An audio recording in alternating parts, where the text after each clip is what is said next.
नमस्कार विद्यार्थी मित्रांनो, फोरम MPSC अकॅडमीमध्ये आपलं स्वागत आहे। चॅनलवर नवीन असाल तर चॅनलला सबस्क्राइब करा आणि लाईक बटन दाबायला विसरू नका, जेणेकरून नवीन माहिती तुमच्यापर्यंत पोहोचवण्यासाठी आम्हाला उत्साह असाच वाढेल।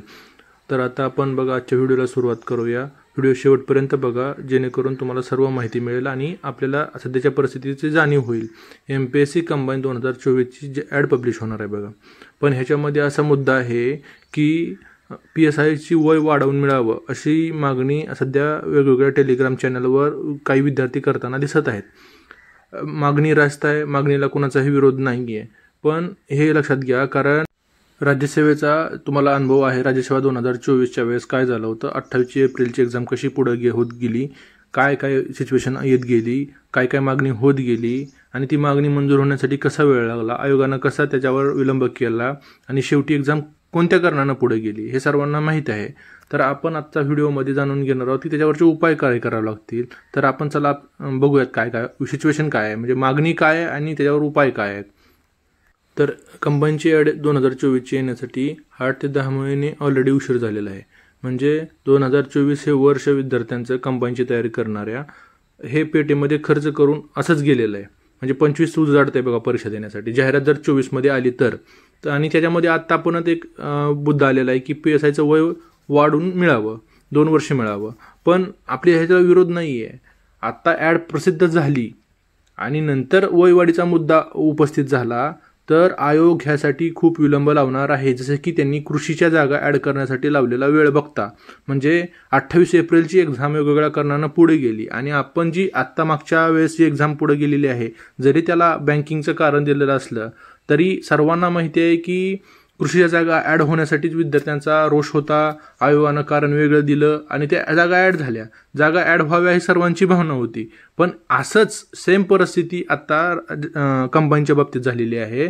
आपल्याला दूध पोळं ताक फुकून त्याप्रमाणे आधी आपण काय करायचं आहे की कंबाईनची ॲड पब्लिश होण्याच्या आत त्याच्यामध्ये PSIचं वय वाढचा मुद्दा हा इन्क्लूड होऊन जाहिरात प्रसिद्ध व्हावी, हा ह्याच्यावरचा सगळ्यात महत्त्वाचा पॉईंट आहे। मग तुम्ही म्हणाल की मी PSI करतोय, मी STI करतोय, मी राज्यसेवा करतोय, मी कंबाईनमधली दुसरी पोस्टची तयारी करतोय। जर ॲड येण्यासाठीच ॲडच अडकून बसली, ॲडच 8 ते 10 महिने लेट झाली ह्या प्रोसेसमध्ये, तर तुम्ही कोणत्याही एक्झामची तयारी करत असाल तुम्हाला वेळ लागणार आहे, तुमची एक्झाम काही सेपरेट होणार नाही, हे लक्षात घ्या। इथं आधी कसं होतं, 1 वर्षामागं की सेपरेट एक्झाम होत्या, कोणाला काही त्याचा फरक पडायचा नाही, पण आता सर्वांची कंबाईन एक्झाम आहे, त्यामुळं सर्वांना एकमेकाला प्रयत्न करावे लागतील। जर तुम्ही हे केलं नाही तर मग पूर्ण प्रोसेस अडकायची आणि त्यासाठी थांबायची तयारी ठेवा। परत आयोग काय म्हणणार, परत शासनाकडं मागणी करणार, म्हणजे माहिती मागवणार, निर्देश मागवणार, ह्याच्यामध्ये वेळ जाणार आणि इलेक्शनचं इयर आहे, ह्याच्यामध्ये आचारसंहिता जर लागली तर मग काय करणार।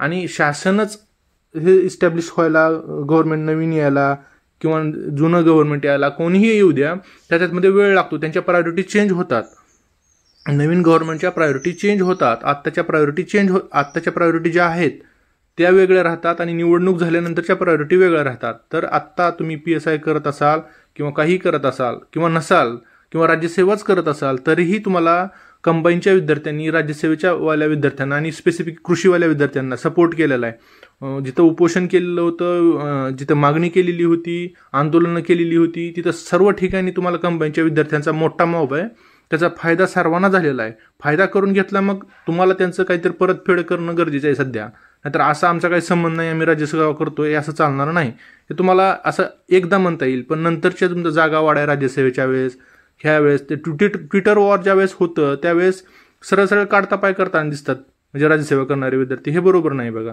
म्हणजे सर्वांनी एकत्रित प्रयत्न करणं गरजेचं आहे, कारण ही कंबाईन एक्झाम आहे, लक्षात घ्या।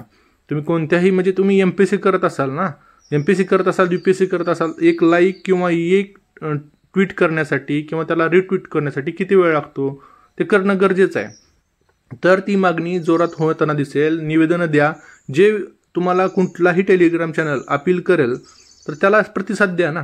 तुम्हाला काय पैसे थोडेच द्यायचे त्यांना, तुम्हाला लाईक करायचं, कमेंट करायचं आणि ट्विट करायचं, हे जाता जाता मेसला जाता येता करा। म्हणजे तुम्हाला त्यासाठी स्पेसिफिक वेळ देणं बी गरजेचं नाही ना, ते तुमच्यासाठी करतायत तर तुम्हाला काहीतरी रिप्लाय देणं आवश्यक आहे। धन्यवाद।